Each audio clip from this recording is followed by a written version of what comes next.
হযরত ওমর রাদিয়াল্লাহু তাআলা আনহু থেকে হাদিস বর্ণিত। ওমর রাদিয়াল্লাহু তাআলা আনহু বলেন যে আল্লাহর রাসূল সাল্লাল্লাহু আলাইহি ওয়াসাল্লাম সাহাবায়ে কেরামদের মজলিসে বলতেছেন, হে সাহাবায়ে কেরাম, তোমরা কি জানো আগেরকার যুগের মধ্যে তিনজন যুবক ছিল। ওরা একদিন সফর করার জন্য পাহাড়ি অঞ্চলে রাস্তা দিয়ে হাঁটতেছে। হঠাৎ করে যখন ওরা সফরে রওনা দিয়েছে, রওনা দেওয়ার পথে এরকম বৃষ্টি আসলো। ওরা এখন কি করবে? একটা গুহার মধ্যে প্রবেশ করলো তিন যুবক। ওই তিন যুবক যখন গুহার মধ্যে প্রবেশ করলো, এরকম বাতাস, এরকম বৃষ্টি, বাতাসের চোটে বড় একটা পাথর এসে গুহার মধ্যে এসে পড়ল। ওই তিন যুবক গুহার ভিতরে আটকিয়ে গেল।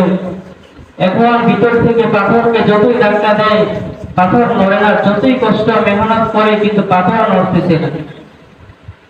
ওই তিন যুবক গুহার মধ্যে থেকে তিন যুবক পরামর্শ করতেছে, ভাই এখন কি করার? আমরা যদি এই গুহার মধ্যে থেকে পাথর না সরাই তাহলে তো আমরা গুহার ভিতরে থেকে মরে যাব। ওই তিন যুবক গুহার ভিতর থেকে পরামর্শ করতেছেন যে ভাই, আমরা যদি জীবনে কোনো নেক আমল করে থাকি আল্লাহ পাক রব্বুল আলামিনকে রাজি খুশি করার জন্য, ওই নেক আমল দিয়ে চলো আল্লাহ পাক রব্বুল আলামিনের কাছে দোয়া করি, দেখি আল্লাহ পাক রব্বুল আলামিন এই পাথরকে সরিয়ে দেয় কিনা।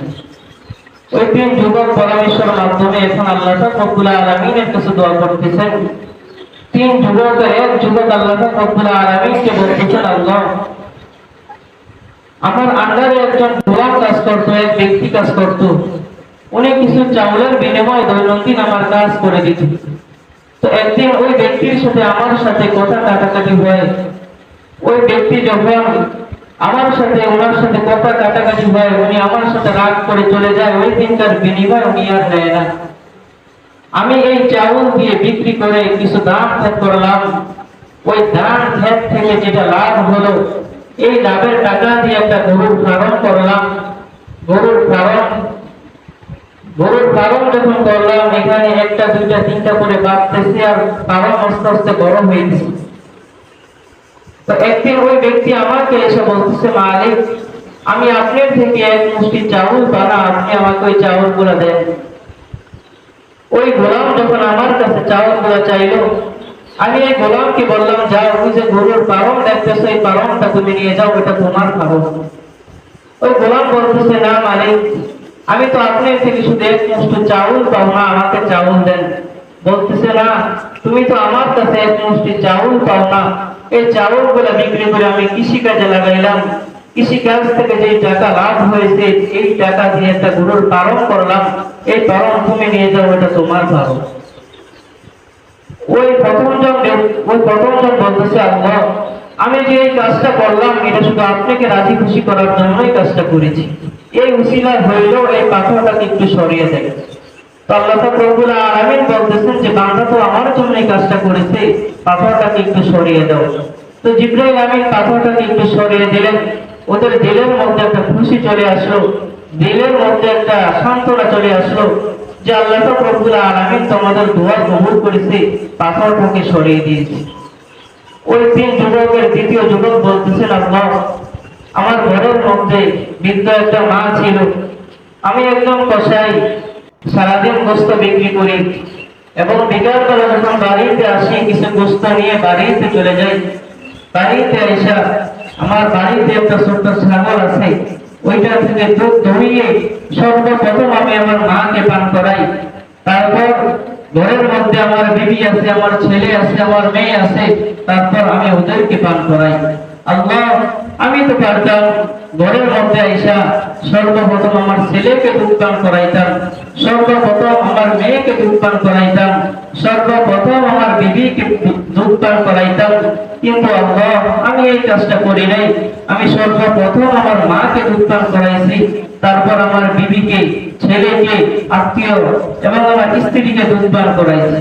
আল্লাহ, এই কাজটা যদি আপনার দিকে পছন্দ হয়, আপনি পাথরটাকে একটু সরিয়ে দেন। এই দুই নম্বর যুবক যখন এই দোয়া করলো, আল্লাহ পাক রব্বুল আলামিন পাথরটাকে একটু সরিয়ে দিলেন। তো তৃতীয় যুবক বলতেছেন, আল্লাহ, আমার একজন চাচাতো বোন ছিল, যে ওনাকে আমি একদিন জিনার জন্য প্রস্তাব দিলাম, হে চাচা তো বোন তুমি আমার সাথে জিনা করো। ওই চাচা তো বোন বলতেছেন, না ভাই তোমার সাথে আমি এমনি এমনি জিনা করতে পারবো না, তুমি যদি আমাকে 100 দিনার দিতে পারো, 100 দিনারের বিনিময়ে তোমার সাথে আমি জিনা করবো।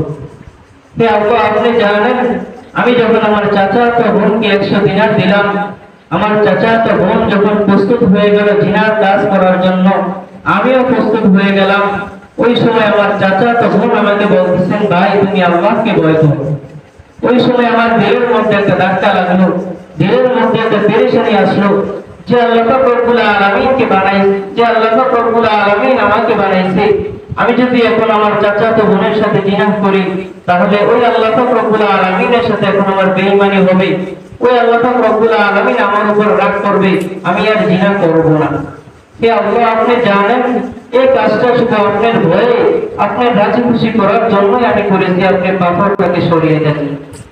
এই যুবক যখন এই দোয়া করলো, আল্লাহ পাক রব্বুল আলামিন ছিল পাথরটাকে সরিয়ে দিলেন। 3 যুবক গুহা থেকে তাদের সফরের উদ্দেশ্যে রওনা করলো।